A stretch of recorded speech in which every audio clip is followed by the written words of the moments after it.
नमस्कार, आदाब। मैं अनूप सोनी क्राइम पेट्रोल सतर्क के ब्लैक हेडलाइंस अध्याय के आज के एपिसोड में आप सबका स्वागत करता हूं। सुखी इंसान से संतुष्ट परिवार से एक सुरक्षित समाज और सुरक्षित समाज से एक खूबसूरत दुनिया बनती है। लेकिन जिन रिश्तों पर विश्वास करके इंसान सुखी होता है, अगर वही रिश्ते गले का फंदा बन जाएं तो इस केस में एक हंसते खेलते परिवार की खून भरी दास्तां से नासिक और उसके आसपास के इलाकों में सनसनी फैल गई और जब सच सामने आया तब सब हैरान रह गए।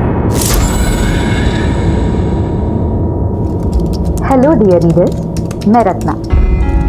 3 दिन के लंबे इंटरवल के बाद आज ब्लॉग लिखने का टाइम मिला। क्या करें, 16 साल 7 महीने और 3 दिन हो गए मेरी प्रमोशन को।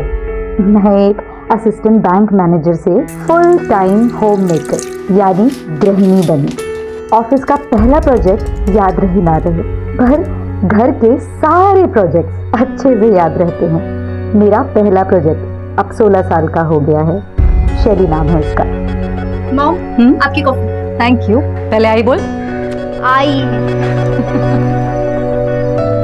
और मेरा दूसरा प्रोजेक्ट 6 साल का हो गया है। इस प्रोजेक्ट का नाम है संजू। मम्मा, मेरा स्कूल बैग कहाँ है?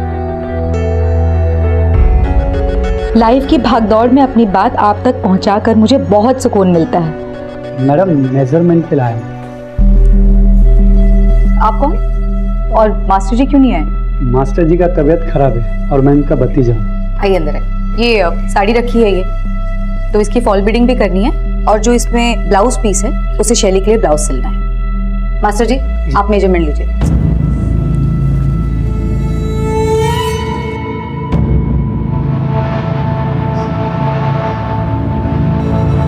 ब्रीथ आउट ब्रीथ इन करिए ना।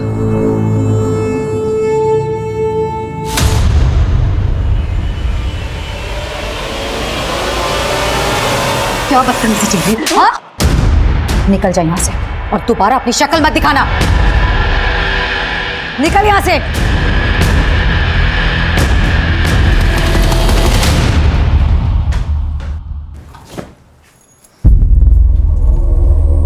मॉम, मेरे पास ना आपके लिए एक सरप्राइज है। सी, देखो तो ऑनलाइन ना डिस्काउंट चल रहा था, इसलिए मैंने बाय किया। कल रात ही डिलीवर हुआ है। आप ये पहन के बहुत अच्छे लगोगे। प्लीज प्लीज प्लीज एक बार।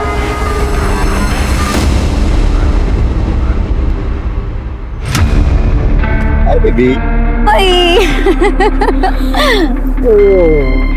किसी को पता तो नहीं चला तुम मुझसे मिलने आ रही हो? बिल्कुल नहीं, मैंने डाउट नहीं होने दिया किसी को।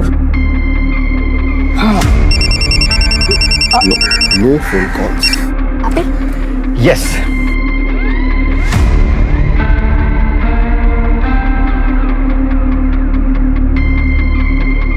वैसे एक बात तो है, ऐसे चोरी चोरी प्यार करने का ना मजा ही कुछ और है। कब तक हम इस तरह से वेट करते रहेंगे, चुप चुप करके मिलते रहेंगे?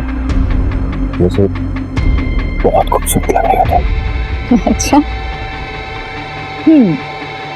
वैसे हस्बैंड ऑफिस गए और बच्चे भी बाहर हैं, तो क्या ही रहता है।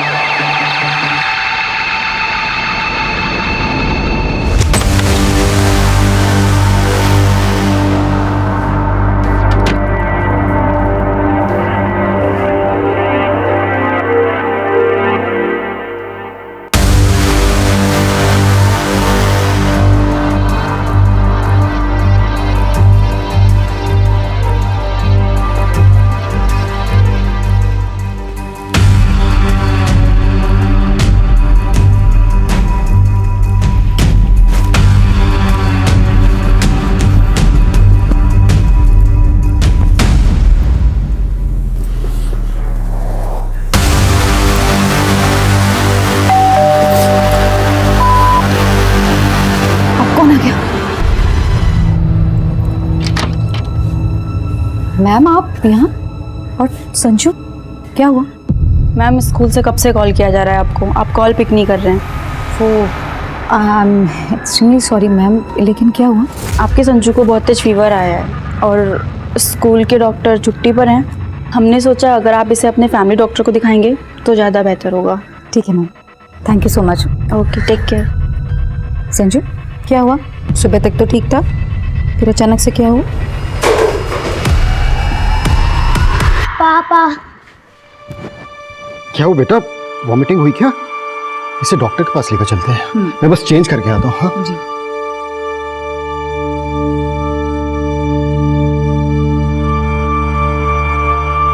देखिए, घबराने की कोई बात नहीं। मैं कुछ मेडिसिन लिख देता हूँ, वो आप दे दीजिएगा, और अभी एक इंजेक्शन दे देता हूँ।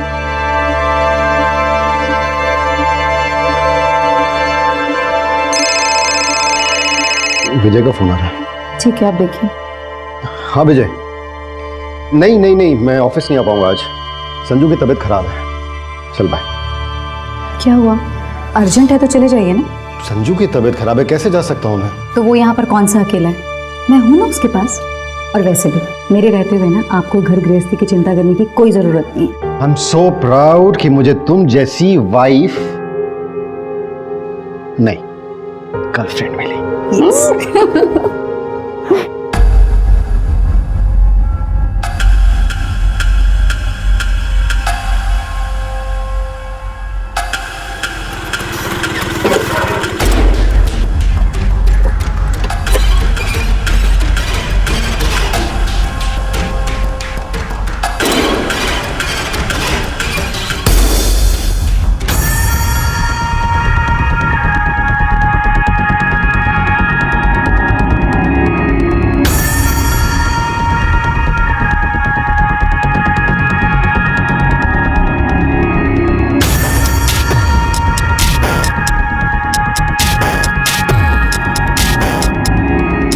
ओ लैला मजनू, इधर आओ। ये देखो इधर।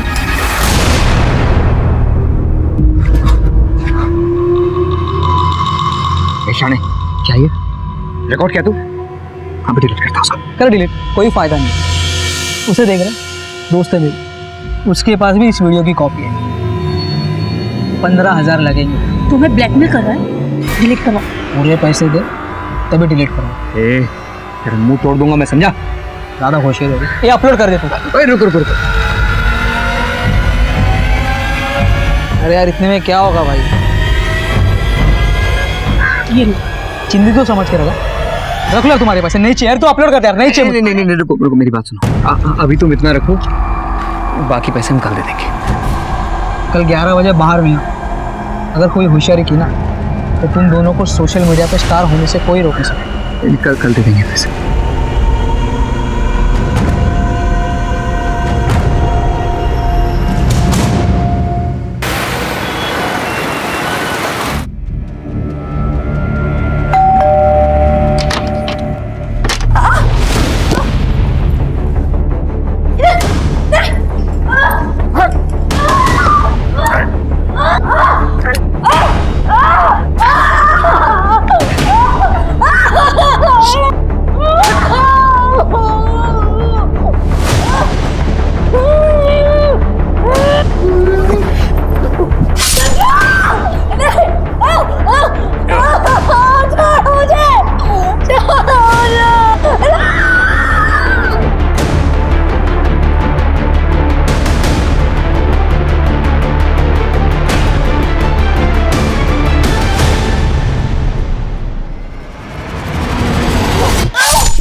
सर मैं सुबह सुबह काम के वास्ते आई, देखा तो दरवाजा खुला था, अंदर आई तो ये सब।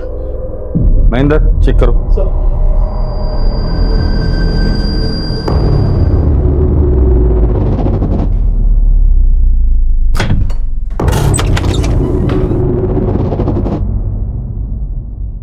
सांसें चल रही है सर। एम्बुलेंस बुलाओ जल्दी।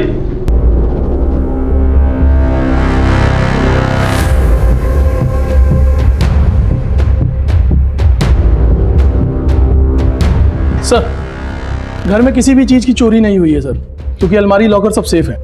साहब लेकिन वहीनी के जेवर गायब हो गए।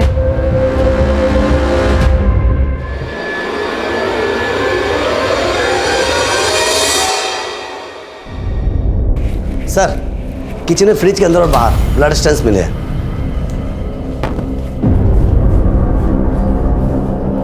खोलो इसे।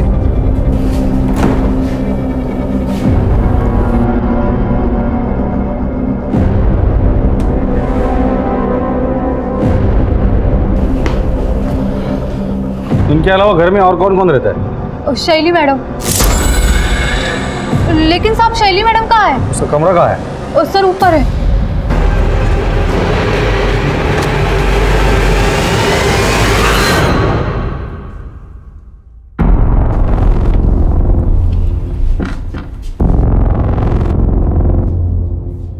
यही शैली है? जी हाँ साहिब। चेक करो रूम। सर,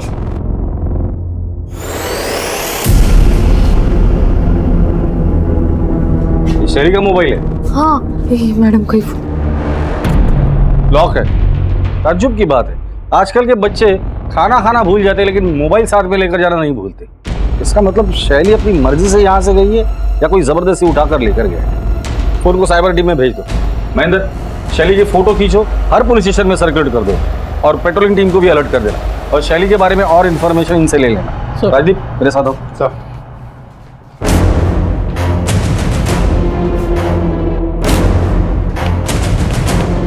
अभिषेक, आस पड़ोस में इस फैमिली के बारे में पूछताछ करो। सर बड़ा अजीब केस देखा ये।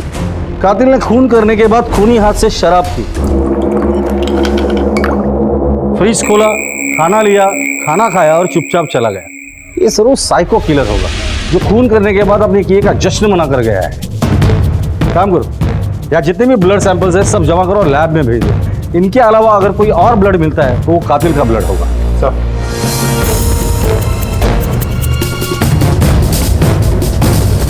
सर ये कुछ बताना चाहती हूँ। बोलिए। वो सर कल सुबह ना। क्या बदतमीजी चल रही है? हाँ? निकल जा यहाँ से। छोड़ना नहीं मैं तुम्हारा। निकल यहाँ से। तूने किया ना ये सब? हाँ, तू कल शैली को घूर रहा था जिसकी वजह से उसकी माँ ने तुझे मार के बेइज्जत करके घर से निकाल दिया था। खरा है साहब, लेकिन मैंने किसी को नहीं मारा। तेरे जैसे घटिया लोग ही ऐसा काम कर सकते हैं। सच सच बता दे, वरना जिस गंदी नजर से शैली को देख रहा था ना, वही तेरी आंखें निकाल कर हाथ में दे दूंगा। चल बता, शैली को कहाँ छुपा कर रखा है? सच में साहब, मैंने किसी को नहीं, कुछ भी नहीं किया साहब मैंने। तू ऐसे नहीं बोलेगा राजदीप, इसे बेहोश होने तक मारना, फिर होश में ला और फिर मार।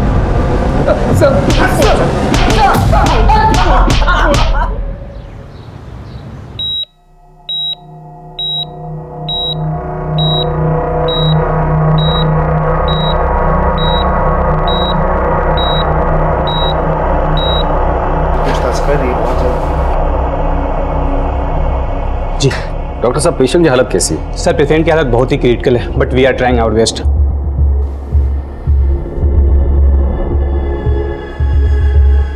सुख और शांति से जीना हर इंसान, हर परिवार का सपना होता है और बिल्कुल ऐसा ही जीवन जी रहे रत्ना के परिवार पर टूटे कहर ने आसपास के सभी लोगों के दिल दहला दिए। रत्ना, अमर और शैली की लाइफ की परतें खुलने लगी और आम जनता के साथ साथ पुलिस भी हैरान हो गई। सर, रत्ना के घर पे जो मोबाइल्स मिले थे वो अनलॉक हो गए। शैली के मोबाइल पे किसी रवि और जिग्नेश के मैसेजेस आए हैं। मैसेज में ऐसा लिखा है कि अपनी माँ को कहो किसी के सामने मुंह ना खोले वरना। बात करो दोनों से। सर, दोनों के मोबाइल कंटिन्यूसली स्विच ऑफ है। कॉल रिकॉर्ड्स निकालने के लिए कह दिया है। एक और बात सर, कल रात रत्ना बार बार शैली को फ़ोन कर रही थी। लगता है कोई टेंशन चल रहा था। शैली ने फ़ोन नहीं उठाई तो रत्ना ने शैली की फ्रेंड कविता को फ़ोन किया। कविता? सर, शैली अपने माँ से कल झूठ बोलकर हमारे सीनियर से मिलने गई थी। अच्छा मॉम, मैं कविता के यहाँ जा रही हूँ, मुझे असाइनमेंट कंप्लीट करना है, मैं रात को आ जाऊँ। तब उसने घर पर झूठ कहा था कि वो मेरे घर पढ़ाई के लिए आ रही है, और जब रात को उसका मोबाइल नहीं लग रहा था तब रत्ना आंटी ने मुझे कॉल किया। फिर मुझे उन्हें सब सच बताना पड़ा कि शैली जिग्नेश और रवि के साथ पार्टी कर रही है। फिर मुझे रत्ना आंटी को जिग्नेश के रूम पे लेके जाना पड़ा।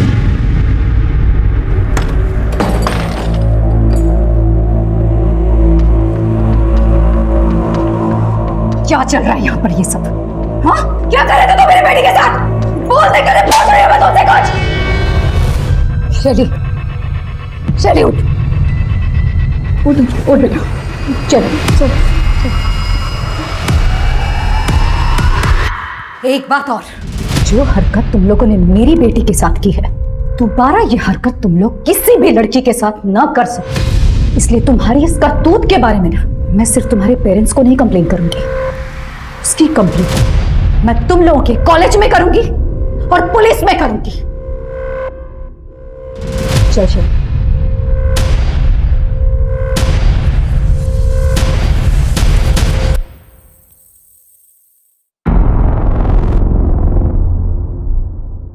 सर मैं कल रात यहीं पे रत्ना आंटी को लेके आई थी। ये जिग्नेश और रवि, इन दोनों के मोबाइल सर्विलेंस पे डाल दो और उनके माँ बाप से बात करो। अगर वो कुछ नहीं बताते तो उनके मोबाइल भी सर्विलेंस पे डाल दो और उनके डेबिट कार्ड, क्रेडिट कार्ड दोनों पे नजर रखो। इन दोनों के फोटोज हर जगह पे सर्कुलेट करो।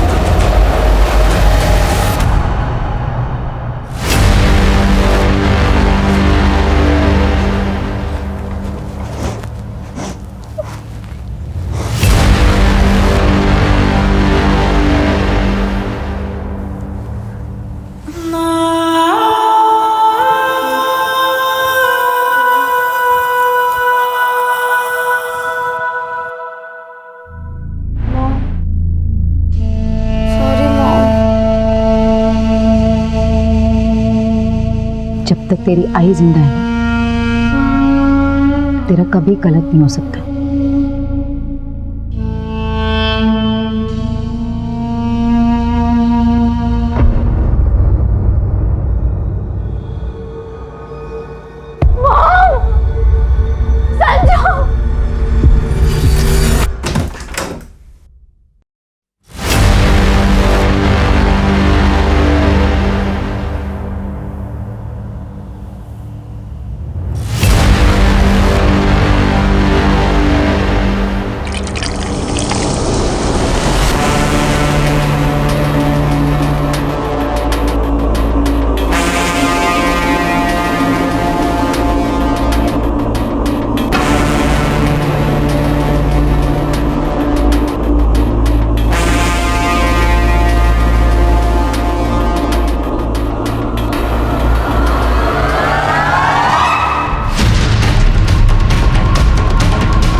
सर, ये विजय है, हमारे बिजनेस पार्टनर।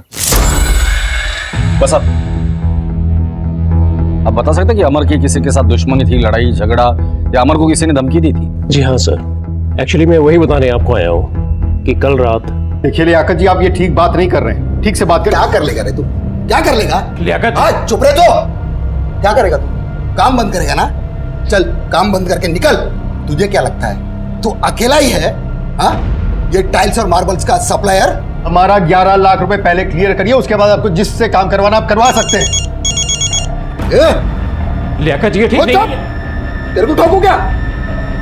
दोबारा पैसे मांगने के लिए आया ना तू, तेरे साथ साथ तेरी बीवी और बच्चों समेत सबको उड़ा दूंगा, समझा क्या तू? मैं बोल रहा हूं ना तेरे को। लियाकत अली, बस चला चलो इसको।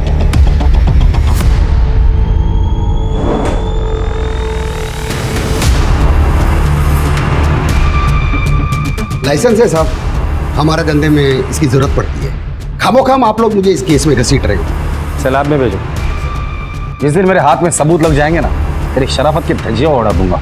लियाकत अली, हमारे परमिशन के बगैर शहर छोड़कर जाने के बारे में सोचना भी मत।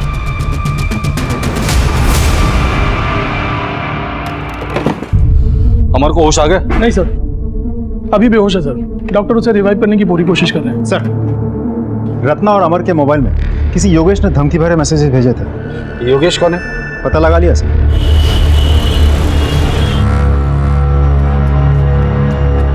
योगेश आपका बेटा है? नहीं साहब, हमारा बेटा नहीं। ये पिछले जन्म में हमने बहुत बड़ा कुछ पाप किया होगा, तो उसका बदला लेने के लिए इस जन्म में हमारे घर में पैदा हुआ। ओ बाबा, ओ बाबा, ओ कंजूस बुड्ढे, पैसे चाहिए मेरे को, पैसे दे, पैसे दे। चल काय झाला पोरे? तू खाना खाना परोस चल। अरे कितनी बार तेरे को बोला, हाँ काहीतरी नोकरी कर, काम धंदा कर, ये धंदे छोड़ दे. फालतू शिकवायचं नाही मला, कच जायचं नाही माझ्या. ए बाबा, तेरे सामने हाथ जोड़ता हूँ, जा तू जा, निकल जाए यहाँ से. क्यों गई ना, बाप मरने के बाद बेटे के नाम पे घर होता है, और कैसे होता है ना मेरे को अच्छी तरह से आता है. बताओ क्या, बताओ. योगेश की वजह से हम बदनाम हो चुके हैं. हमें शक है कि योगेश ने रत्ना नाम की औरत का रेप किया, मर्डर किया, उसके बेटे को मारा और उनकी जवान लड़कियों को अगवा किया. योगेश इस वक्त कहाँ है? मालूम नहीं सर. ये बीच में एक बार उसका कोई रात को दोस्त आया था, रात भर उन्होंने दारू पी, सुबह उठ के चले गए. दोस्त के साथ वो गया था, आप जानते हैं उसे? क्या उसकी शक्ल याद है? नहीं सर, माझ्या डोळ्यात मोठी बिंदू आहे, स्पष्ट दिसत नहीं. योगेश के बारे में अगर कुछ पता चलता है तो सबसे पहले आप हमें इन्फॉर्म करेंगे. जी सर. रत्ना मर्डर केस में योगेश प्राइम सस्पेक्ट. योगेश का मिलना बहुत जरूरी है. योगेश इस दोस्त के साथ गया था, अगर वो हमारे हाथ लग जाता है तो योगेश भी हाथ लग जाएगा. इस एरिया में जितने भी सीसीटीवीज है सबके फुटेज चेक करो, किसी न किसी फुटेज में ये दोनों जरूर दिखाई देंगे. सर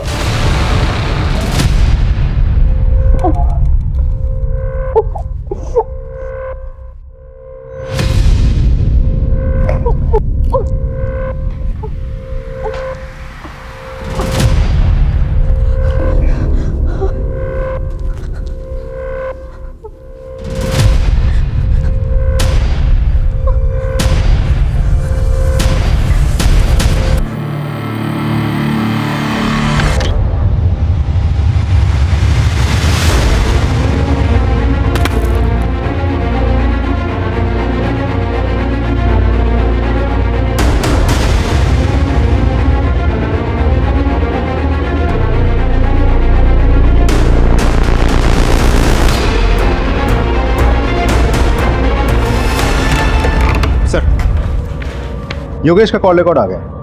3 महीने पहले तक उसका मोबाइल बिल्कुल एक्टिव था, फिर अचानक बंद हो गया. फिर 4 दिन बाद 2 मिनट के लिए फ़ोन ऑन होता है, अमर को मैसेजेस भेजे जाते हैं, फिर स्विच ऑफ हो जाते हैं. फिर 8 दिन बाद फिर से 2-3 मिनट के लिए फ़ोन ऑन होता है. इस बार रत्ना को धमकी भरे मैसेजेस भेजे जाते हैं, फिर फ़ोन ऑफ हो जाता है. सर ये सिलसिला पिछले 3 महीने से चल रहा है. सर, योगेश के घर के सामने जो बैंक है उसका सीसीटीवी फुटेज आ गया सर. चेक करो.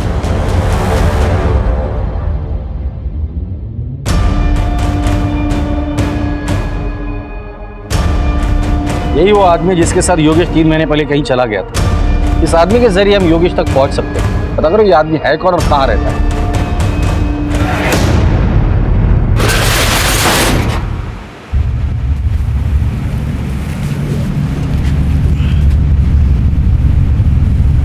भाई इसमें कुछ गड़बड़ लग रहा है. क्या गड़बड़ है? खून देख रहा है इसमें, बदबू भी बहुत आ रहा है. पुलिस है, देख क्या है.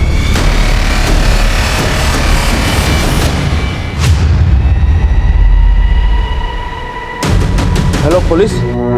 सर, एबी रोड पे एक टेम्पो में लाश मिली है सर. वो लाश हमारे वहाँ दर्ज मिसिंग कंप्लेन की फ़ोटो के साथ मैच होती है. एक बात और सर, वो टेम्पो जिस मित्तल ट्रेडर के वहाँ से लोड हुआ था वो भी हमारे ही जुरिडिक्शन में आता है. ठीक है राजीव सर, केस का चार्ज ले लो और जिन लोगों ने मिसिंग कंप्लेंट दर्ज की थी उनको बुलाकर बॉडी की शिनाख्त करवा. जी सर.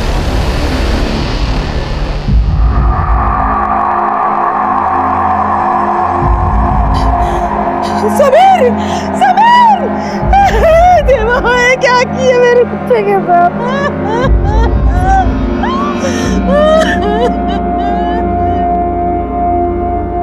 मैं आपका दर्द समझ सकता हूँ, पर तहकीकात तो हमें करनी ही पड़ेगी. समीर ने आपको कभी बताया था कि उसे कोई धमकी दे रहा है या उसका किसी के साथ लड़ाई झगड़ा ऐसा कुछ? नहीं साहब, ऐसा कुछ भी नहीं. हमें समीर के सामान की तलाशी लेनी होगी, शायद वहां से हमें कुछ क्लू मिल जाए. जी.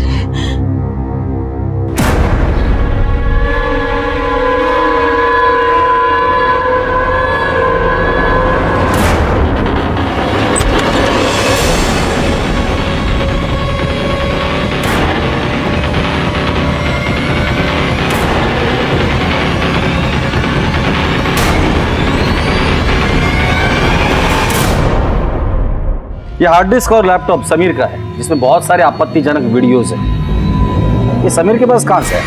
मला माहित नहीं साहब। समीर के दोस्त कौन है? कौन से कॉलेज में पढ़ते हैं? ये पास ही के जोशी कॉलेज में है। जोशी कॉलेज? सर उसी कॉलेज में तो शैली भी पढ़ती थी। समीर की कोई गर्लफ्रेंड है? ते पण माहित नहीं, पर सीमा के साथ दोस्ती थी उसकी, वो उसके साथ ही घूमता था। ये सीमा रहती कहाँ है? आइए सर, ये सीमा का रूम है सर। तलाशी लो। सर सीमा यहाँ कितने सालों से रेंट पे रह रही है? सर 2 साल से रह रही है। उसका परमानेंट एड्रेस है? जी सर है।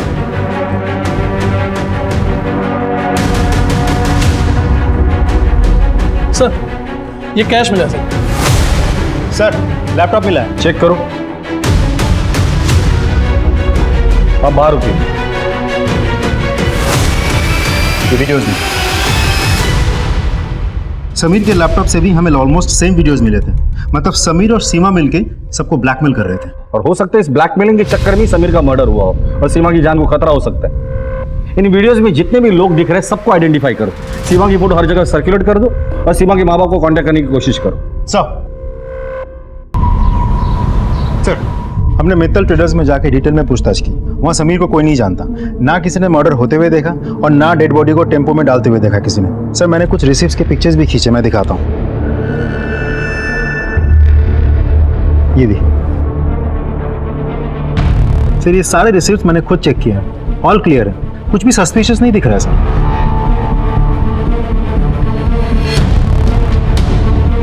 समीर और सीमा के पास जो वीडियोस मिले थे उसमें से लास्ट वाला वीडियो प्ले करो। पॉज करो। ये आदमी कौन है? हाँ माल पहुंचने वाला होगा, देखिए। अच्छा भी फोन करता हूँ थोड़ी देर में आपको। जी ये जो लड़का पीछे खड़ा है ये कौन है? अरे ये तो मेरा छोटा बेटा सूरज है। सूरज जी। समीर को क्यों मारा और सीमा कहाँ है? सर मैंने समीर को नहीं मारा सर, और मुझे नहीं पता कि सीमा किधर है। समीर के लैपटॉप में तुम्हारे एक एमएमएस मिला है। वो औरत कौन है? कौन है? सर वो मेरी दोस्त है, कंचन। कंचन जी, सीमा कहाँ है? सर मुझे नहीं मालूम है। सूरज तुम्हारे पिताजी के दुकान में लोड हुए टेम्पो में समीर की लाश मिली है। समीर को क्यों मारा, कहाँ मारा और कैसे मारा? सर हम सच कह रहे हैं, हमने समीर को नहीं मारा सर। हमने तो उसे पूरे पैसे भी दे दिए थे वीडियो डिलीट करने के। ठीक है अभिषेक, प्रीति, जब तक ये लोग सीमा का पता नहीं बताते इनकी अच्छे से खातिरदारी करनी। सर हम सच बोल रहे हैं, हमें कुछ नहीं मालूम। हमें नहीं मालूम मेरे को। साहब मेरी बीबी को कब छोड़ देंगे आप? अभी पूछताछ चल रही है। लेकिन उसका कसूर क्या है? आप सुन नहीं पाएंगे। साहब बताइए ना। आपके बीवी का उसके दोस्त के साथ एमएमएस मिला है और जिन लोगों ने ये बनाया था एक का मर्डर हुआ है और दूसरी गायब है। सुन लिया आपने? अब जाइए। सर खबरी से पता चला है कि रत्ना की सुपारी निकली थी सर। फिर ये भी सुनने में आया कि सुपारी वापस हो गई। रत्ना की सुपारी? और वो तो एक हाउस वाइफ है, उसकी सुपारी कौन देगा और क्यों देगा?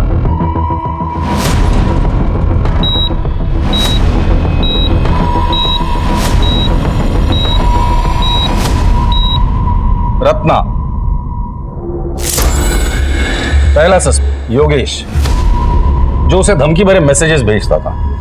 जिग्नेश और रवि, इन दोनों का रत्ना के साथ ड्रग्स को लेकर झगड़ा था। तीसरा लियाकत, लियाकत ने रत्ना और अमर को जान से मारने की धमकी दी थी। दोबारा पैसे मांगने के लिए आया ना तू? तेरे साथ साथ तेरी बीवी और बच्चों समेत सबको उड़ा दूंगा। चौथा अमर। अमर? अमर तो रत्ना का पति है और वो खुद जख्मी है, लेकिन जिंदा है। ऐसा भी तो हो सकता है कि रत्ना और संजू को मारने के बाद अमर ने अपने आप को जख्मी करके बाथरूम में बंद कर लिया हो। लेकिन सर घर पे हमें कोई खून से सना हुआ हथियार नहीं मिला और उसका खुद का सिचुएशन भी बहुत क्रिटिकल है।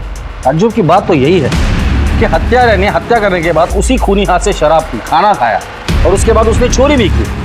पता करो इस तरह की वारदात और भी कहीं हुई है क्या? अगर हुई है तो उसके सारे डिटेल्स मुझे चाहिए सब।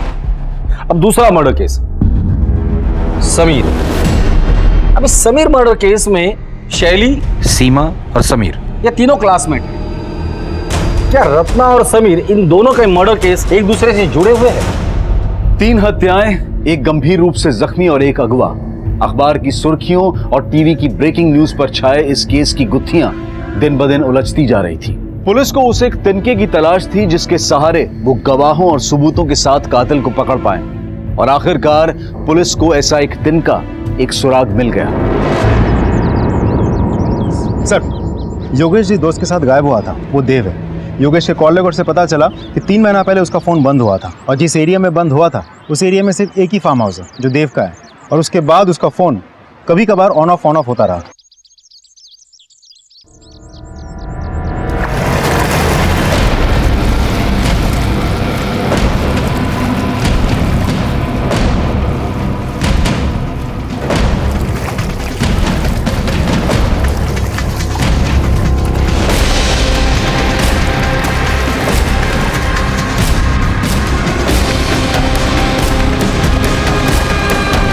क्या आप योगेश को जानते हैं? जी, कॉलेज में हम लोग क्लासमेट थे।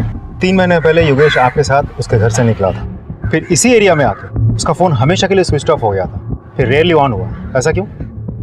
हाँ, याद आया। हुआ यूँ था सर कि वो ऐसे ही तफरी करने आया था, उसकी मोबाइल की बैटरी ख़त्म हो गई थी। अब मेरा और उसका मोबाइल सेम तो था नहीं कि वो मेरा चार्जर यूज़ कर पाता। फिर उसके बाद वो उसी दिन वहाँ से चला गया। वैसे भी योगेश को मोबाइल की इतनी परवाह नहीं थी, बड़ा अजीब बंदा है। उसके बाद उसने मुझे कोई कांटेक्ट नहीं किया। एक आध बार मैंने ही उसका नंबर डायल किया था और मोबाइल स्विच ऑफ था। योगेश के फादर का कहना है कि वो मवाली या टपोरी टाइप का था। वैसे उसका अमर के साथ किस बात का झगड़ा था? ये बहुत पुरानी कहानी है सर। एक्चुअली कॉलेज में योगेश को रत्ना से प्यार हो गया, पर योगेश की गुंडागर्दी, मारपीट के चलते रत्ना उसे कैसे चाहती। रत्ना को अमर अच्छा लगा और उससे प्यार हो गया और बाद में शादी कर ली। यही बात योगेश को बहुत बुरी लगी, तभी से वो जिल्टेड लवर बन गया।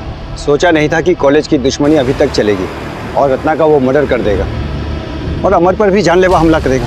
योगेश अगर आपको कांटेक्ट करता है या उसके बारे में आपको कुछ भी पता चलता है तो सबसे पहले आप हमें इन्फॉर्म करें। जी sir. Thank you. Hello.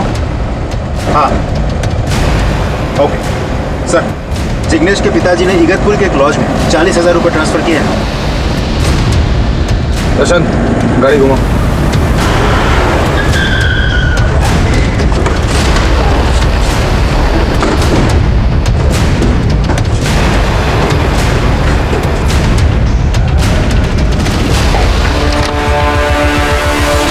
Jignesh और रवि, शैली कहाँ है? पता नहीं सर। तुझे तो पता होगा ना? नहीं सर, मुझे नहीं पता है। नहीं पता? ले चलो दोनों को। सर सर सर बात तो सुनिए सर। रत्ना का मर्डर हमने नहीं किया सर। सर मैं खड़े सांग तो है। मर्डर का न्यूज़ सुनकर हम दोनों वहाँ से भाग गए थे। सर हमें लगा हमारे मैसेजेस देख के आपको डाउट होगा, इसके सर हमने अपने पेरेंट्स से बात की थी, उन्होंने ही हमें ये लॉज में छिपाया था। और शैली को कहाँ छिपाया? तो शैली को हमने नहीं छुपाया सर। राजदीप सर, ये लोग तो मुझे कुछ बता ही नहीं रहे। शायद तुम्हें कुछ बता दे। सर अपने तरीके से इन्हें पूछ लेना। सर हमारे दोस्तों का सर कल हम डिस्ट्रिक्ट कोर्ट गए थे एक पेशी के लिए। वहाँ विजयनगर और संभाजी नगर पुलिस स्टेशन के कांस्टेबल्स कह रहे थे कि उनके एरिया में एक सिमिलर केस हुआ है, जहाँ एक हत्यारे ने महिला के साथ रेप किया, हत्या की, शरीर के सारे गहने चुराए, आराम से खाना पीना खत्म किया और निकल गया। ये दोनों केसेस की फाइल मंगा लो और ये दोनों केसेस में जो हस्बैंड है उनको भी बुलाओ। सर केस जल्द से जल्द क्रैक करना होगा। Right sir. Ratna murder case की छानबीन चल ही रही थी कि तभी पुलिस को एक और लाश मिली। फोन किसने किया था? सर मैंने किया था। राजीव, अंदर जाके देखो कुछ मिलता है क्या? सर किसकी बॉडी है ये? सर मुझे नहीं पता था, 15 दिन पहले ही मुझे कोर्ट से इसका कब्जा मिला है। सर योगेश जोशी का ड्राइविंग लाइसेंस है। रत्ना मर्डर केस में हमें इसी की तलाश थी। हम इसे प्राइम सस्पेक्ट समझ रहे थे, ये तो खुद विक्टिम निकला। तो फिर रत्ना को किसने मारा और इसको किसने मारा? बॉडी को पोस्टमार्टम के लिए भेज दो और इस बॉडी के डीएनए इसके फैमिली के साथ मैच करके देखो। सर इससे पहले इस जमीन का मालिक कौन था? देव देसाई।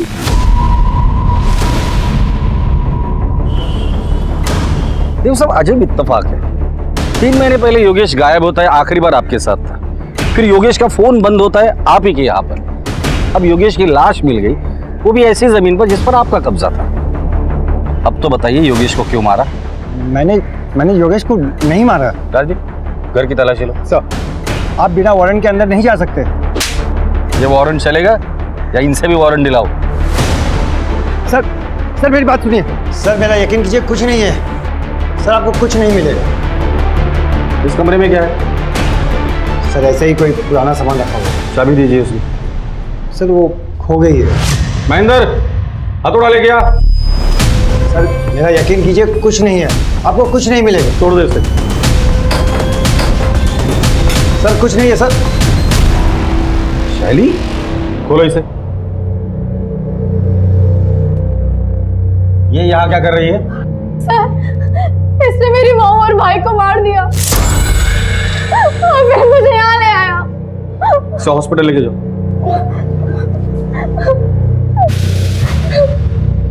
सर उसे गलतफहमी हुई है, मैंने रत्ना और संजू को नहीं मारा। इतनी रात तो अमर के घर पे क्या करने गया था? सर इन सब के पीछे अमर का ही हाथ है। अमर ने ही मुझे रत्ना को मारने के लिए कहा था। उस रात जब मैं उसके घर पहुंचा तो पहले से ही किसी ने रत्ना को मार डाला था और साथ में संजू को भी। अचानक शैली रूम से बाहर आई और वो मुझे हत्यारा समझने लगी।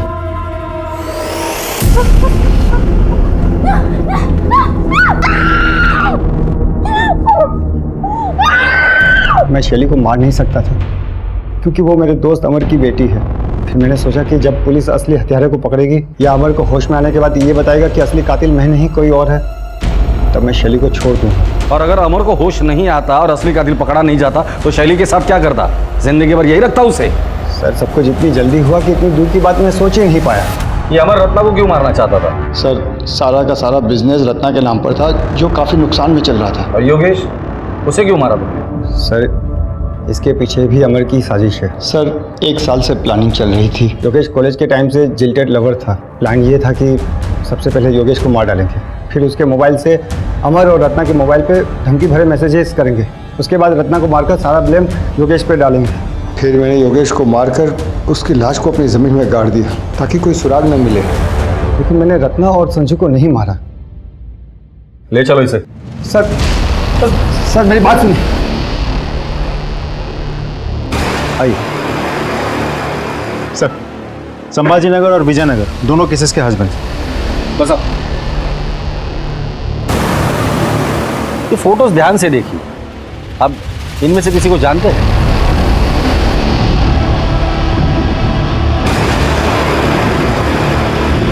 नहीं सर। नहीं सर। आपकी पत्नी की 4 महीने पहले हत्या हुई थी ना? जी साहब। क्या हुआ? साहब हम नए नए नासिक शहर में आए थे।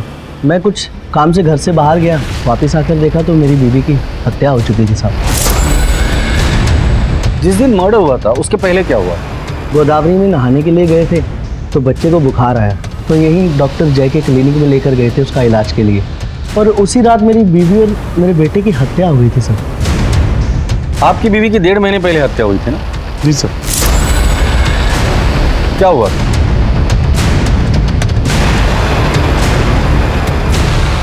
आप अपने बेटे का इलाज कराने डॉक्टर जय के क्लिनिक गए? जी साहब। और आप भी डॉक्टर जय के क्लिनिक गए? Yes sir. तीनों केसेस में मोडस ऑपरेंडी बिल्कुल सेम है। अब तो ये डॉक्टर जय ही हमें बताएगा इन तीनों मर्डर से उसका क्या कनेक्शन है। डॉक्टर साहब, पिछले कुछ दिनों से शहर में एक अजीब सिलसिला शुरू है। संध्या अपने बच्चे के साथ आपके क्लिनिक में आती है, उसी रात संध्या के साथ रेप होता है और उसका मर्डर हो जाता है। फिर पूनम अपने बच्चे के साथ आपके क्लिनिक में आती है, उसी रात पूनम के साथ भी उसका रेप होता है, उसका मर्डर हो जाता है। फिर रत्ना आपके क्लिनिक में आती है और उसी रात रत्ना का भी रेप होता है और उसका मर्डर हो जाता है। तीनों केसेस में मोडस ऑपरेंडी सेम है। कातिल पहले रेप करता है, फिर मर्डर, फिर उसी घर में शराब पीता है, खाना खाता है और चला जाता है। और हमने सुना है आपको भी खाने पीने का बहुत शौक है। देखिए साहब, मैं एक डॉक्टर हूँ, कोई कातिल नहीं। लोगों को बचाना मेरा काम है, उनको मारना नहीं। रत्ना का मर्डर जिस दिन हुआ था उस रात आप कहाँ थे? सर मैं कॉन्फ्रेंस में था। आपके क्लिनिक में और कौन कौन काम करता है? एक कंपाउंडर और एक नर्स। ठीक है, जरूरत पड़ेगी तो दोबारा आएगी। इन्वेस्टिगेशन में हर दिन एक नया मोड़ आ रहा था। जांच का दायरा बढ़ता जा रहा था। संदिग्ध बहुत सारे थे लेकिन पुख्ता सबूतों के साथ हत्यारा नहीं मिल रहा था। और फिर पुलिस ने ऐसा पासा फेंका कि हत्यारा जाल में फंस गया।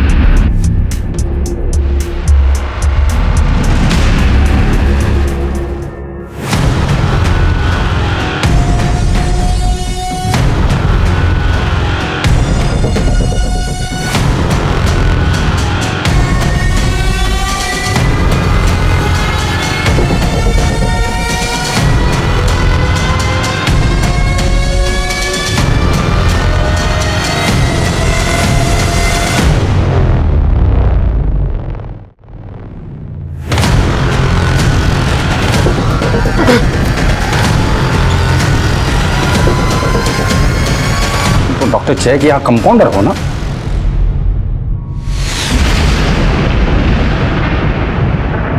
साहब, मैं बहुत सीधा साधा आदमी हूँ।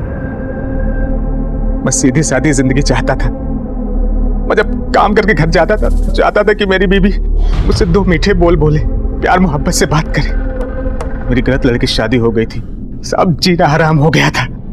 वो चाहती थी कि उसका पति दिन रात मेहनत करके उसके हाथ में पैसे दे। तुम्हारी तनख्वाही कितनी है जो तुम मुझे दोगे, उसमें से भी काट कर? पिछले महीने भी तो दिया था तुमको, कुछ बचे होंगे। हाँ तो पिछले महीने क्या कितना दे दिया था? अरे मेरी तो किस्मत ही फूटी है जो तुमसे शादी हुई मेरी। हाँ तो कमाते हो अच्छा, न शक्ल अच्छी है, नहीं रहना है मुझे तुम्हारे साथ। उसको मेरा चेहरा, मेरा शरीर, मेरा घर, मेरा कपड़ा, मेरा विचार कुछ भी नहीं पसंद आता था। क्लिनिक में जब भी मैं किसी औरत को देखता कि वो अपने पति को प्यार से उसका ख्याल रख रही है तो मुझे जलन होने लगती थी।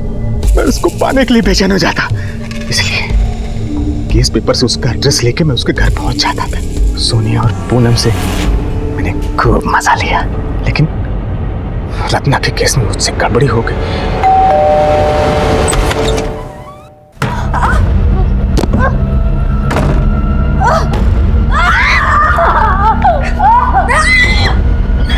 डरो मत, मैं तुम्हारा पति हूँ।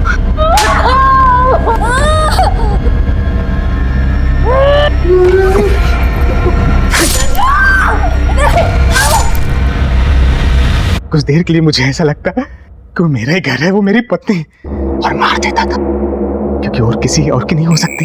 खाता पीता खूब एंजॉय करता। खा पी के जब मैं घर से बाहर जाने लगा तभी उसका पति आ गया। तुम? रत्ना? संजू! रत्ना! संजू!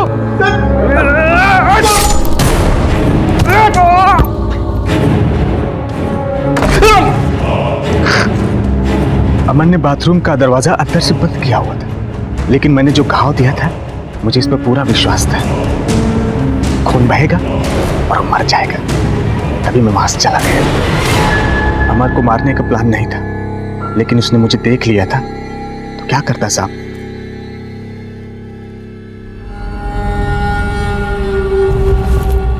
ये पेंडेंट तो हमने सीमा के गले में देखा था, हमने उसके फोटो में देखा था। जी सर। 1 मिनट, समीर और सीमा तुम्हारी बीवी को ब्लैकमेल कर रहे थे। समीर का मर्डर हो गया और सीमा गायब है। इन सब के पीछे तू ही तो नहीं है? बोल। साहब, मेरी बीवी कंचन और उसका यार सूरज दोनों को फोन पे बात करते हुए सुना था कि सीमा और समीर उसका वीडियो बना के उसको पैसे के लिए ब्लैकमेल कर रहे हैं। मैंने सोचा अगर समीर को मार के सीमा को मैं अगवा कर लेता हूं तो ब्लेम कंचन पे जाएगा और मेरा बदला पूरा हो जाएगा। तो मैंने समीर को मार दिया और सीमा को कमरे में बंद करके रखा।